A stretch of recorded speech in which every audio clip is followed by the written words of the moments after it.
Hey everyone, welcome back to our channel. Today I'm going to show you how you can download PIP in your Windows by simply using CMD prompt.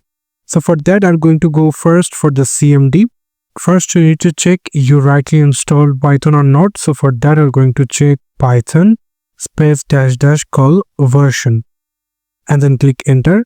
And as you can see, I rightly installed Python 3.1 3.2. After that we're going to check PIP that is installed or not. For that I'm going to type pip help. I click enter, and as you can see that PIP is not recognized as an internal or external command, but it's not rightly downloaded. So for rightly downloaded PIP in your Windows, so for that we need to copy this command. Don't worry, I will give you this command into video description. So I'm going to paste it over here like this and then going to click enter.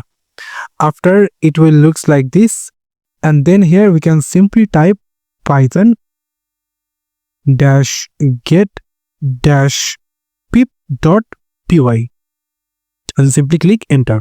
And after, as you can see that the downloading has been started, so it will take some seconds to complete. And as you can see, successfully installed pip 25.0.1. So now if you type over here pip space help, click enter. So as you can see, you will get this kind of information over here, and it's rightly installed in your computer. So for seeing it, we can simply type over here pip space -- call version.